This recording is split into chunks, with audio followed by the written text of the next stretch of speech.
Crossroads of the world on this New Year's Eve starts right now.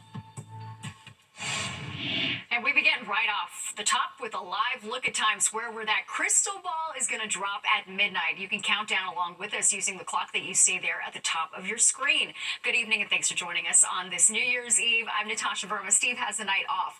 All eyes are on the crossroads of the world tonight. And as you can see, the long lines and the rain, it did not discourage people from trying to get a good spot at America's favorite New Year's Eve party. We have Fox 5 live team coverage for you tonight. Chief Meteorologist Nick Gregory is tracking the rain and lightning and the thunder.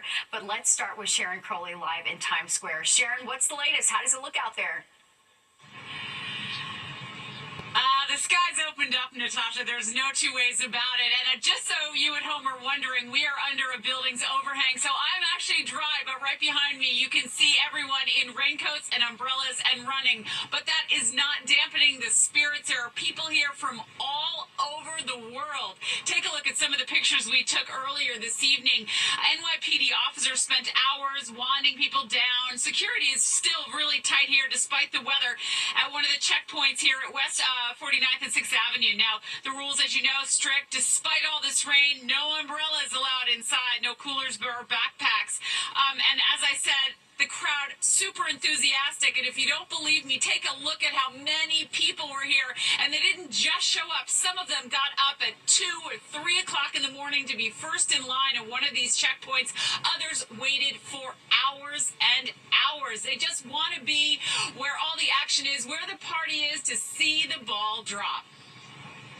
Multiple stops, and we're told all different stories, so we probably won't get in at this point, and this is going to be our first time. We booked our room back in February. We're waiting like from 2 hours, but now like they closed.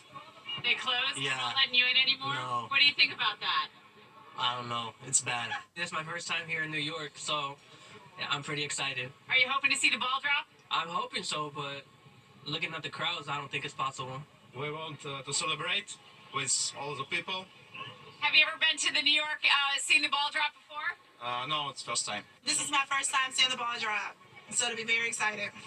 Yeah, and who'd you bring with you? Me and my boy. Are you guys excited? Yes! That's the kind of excitement we've been hearing all night.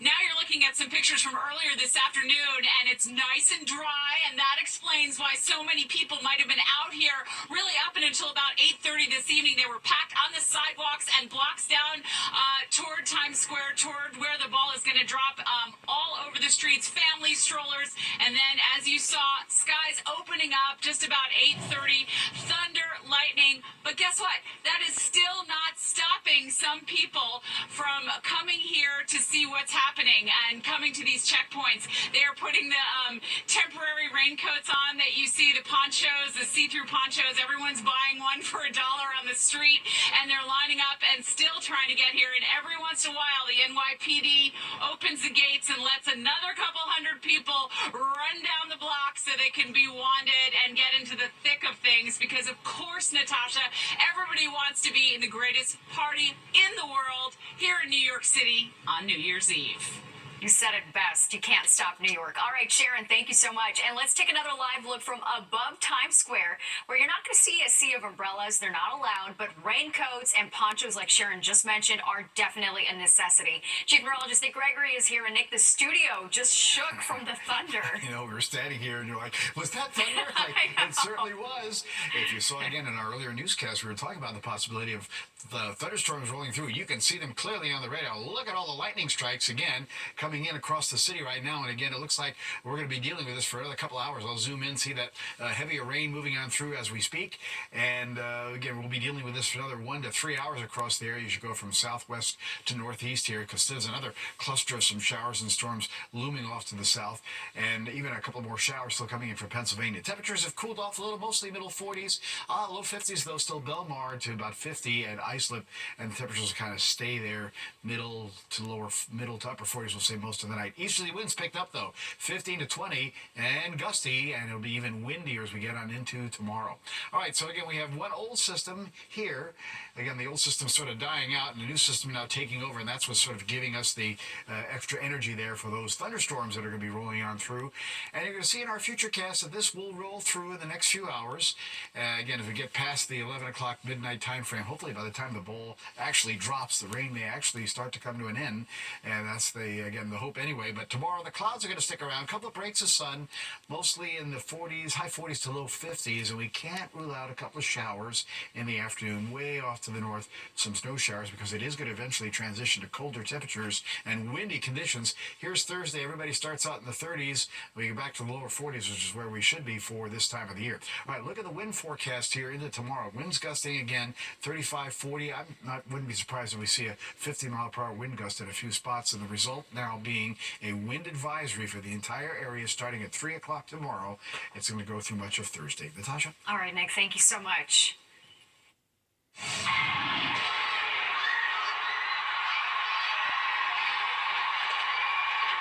As you can see there, it is already 2025 in parts of the world. This is just a small sampling of how they rang in the new year down under in Australia and New Zealand, and Tokyo and Hong Kong. And the City of Lights taking that to a whole new level. Paris ringing in the new year with a spectacular fireworks show, and it'll be our turn to ring in the new year in just less than 2 hours. And we're going to take you back out live to the rest of our gang out there in Times Square in our next half hour. You can also see more New Year's Eve celebrations by scanning the QR code on your screen and download the free Fox Local app.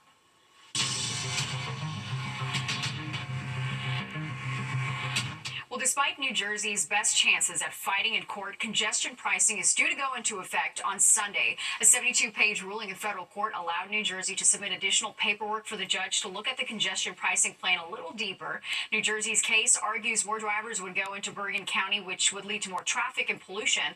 The MTA and Governor Hochul now say they'll allocate more funding to the Garden State to alleviate the problem. Mayor Adams says there will be growing pains. This is a feeling out period. Let's see how it runs. People may come back to the table and re-examine how can we do things differently. How is it impacting tourism, our economy? And so I think that this is the beginning of this whole conversation. This is new. And on Sunday, the Port Authority is also raising its tolls by 68 cents for drivers entering New York from New Jersey. And all this week on the 10 o'clock news, we're taking a look at how drivers will be affected by congestion pricing borough by borough. Coming up at 10:30, how people living in Queens are preparing for the controversial tolling plan.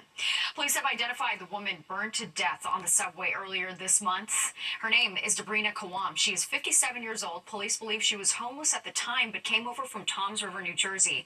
It took several days to identify her because her body was burned beyond recognition.